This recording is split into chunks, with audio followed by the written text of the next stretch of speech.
everybody knows what time it is with my man Percy P. Yeah, we got Madlib on the beat, just in case you forgot. And I go by the name of J-Rock, Beat Junkie Crew, CA all day. You know, yo, Percy P, you from the BX, you representing the BX. Madlib, you representing that OX. And we gonna keep it going just like this, because the people been waiting for you, Percy. You know, just in case you don't know though, Percy. Yo, you nice with it, Percy.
Season preview show.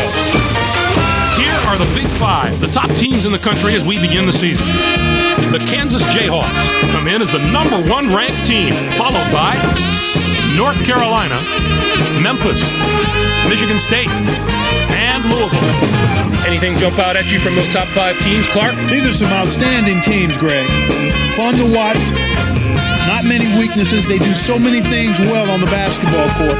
It's not surprising to see them in the top 5. Every time these teams take the floor, you're assured of seeing entertaining basketball.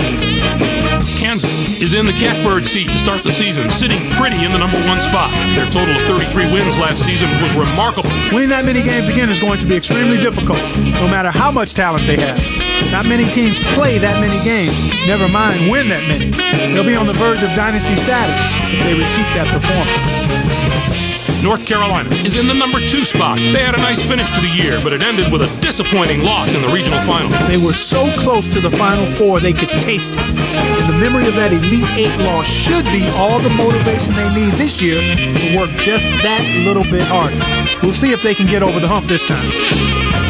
Memphis comes in as number 3. They're a tough team, but they're going to have a very hard time surviving that vicious conference they're in. It's virtually impossible to go through a conference schedule unscathed. They'll probably take their lumps, but it might pay off come tournament time, as tough conferences tend to produce tough teams. Michigan State starts the year as the 4th-ranked team. They had a wonderful year last season, finishing with 23 wins. That says a lot about the team they had last year. But trying to rack up that many wins shouldn't be their goal. They need to focus on just playing good basketball and getting to the conference schedule with a nice head of steam. The wins will come. Louisville is the number 5 team. Their tournament last year came to an abrupt end with a loss in the second round, Clark. It can be demoralizing for a team not to get past the first weekend of the tournament. But they've had all summer to forget about that loss and instead build on the positives from last season. Here's the next group of teams in our preseason top 25. What's your impression of that set of teams? We've seen plenty of future national champions come out of this group from the middle of the top 25. I'm not willing to say just yet whether that is going to happen again this year, but a few teams certainly have the potential. The Georgetown Hoyas, the number 10 team, have been talked about quite a bit as we head into the season. The experts are having a hard time classifying this team because they have such versatile players. What I think will be one of their strengths is their ability to adapt to their opponent's style of play. They'll be able to come at you in a lot of different ways, and I think the coaching staff is going to take full advantage of that chameleon style. The Wisconsin Badgers, the number 11 team, have also generated a lot of interest. There's a lot of talk about what a close-knit group of players this team has. The idea of team chemistry is often discounted, but if you saw this team play last season, it's more than just a concept to them. I expect that team-first attitude to carry over and be a big part of another successful year.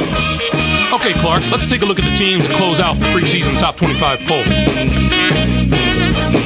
What do you think of this collection? It doesn't get much weaker as you go down the list.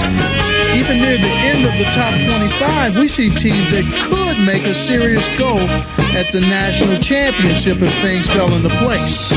I wouldn't count anyone out. The Maryland Terrapins, the number 19 team, could be one to watch. What stands out to you if you're trying to get a read on the character of this team, Clark? Over the past few years, this team has shown an ability to overcome any adversity that comes their way. That toughness has become their trademark, and it will work for them again this season. The Florida State Seminoles, the number 20 team, are also worth keeping an eye on. This team may lean on some untested players this season, but that might not be a bad thing, Clark. A few of the players on this team who didn't get the chance to play quality minutes last season are poised to step right into the spotlight and have breakout years this season. You may not know their names now, but you will soon. We've come to the part of the show when we look at the top players in the nation and unveil the list of our preseason All-Americans. There before you are the 5 first-team All-Americans as we begin the season, and what a list it is. What's your take on the first teamer at the top of the list, Clark? Greg is a tremendous talent, Greg. What I like about him most is his ability to find the soft spot in an opposing defense and exploit it. And he can do it no matter how a defense chooses to play him. I have yet to see a team truly shut him down. As for our next first teamer, Tennessee is more than willing to go into battle with him, Clark. DeMar is really something special, Greg. There's plenty to like about him as a player. He's got that deadly combination of smarts and physical skills that makes him so difficult to defend. Coach's mentality in the body of a world-class athlete. Any questions as to why he's on the list? Next up is a player that's drawing comparisons to some of the all-time college greats. The Texas Tech Red Raiders are fortunate to have him in their corner. Chadwick is a first-teamer without a doubt.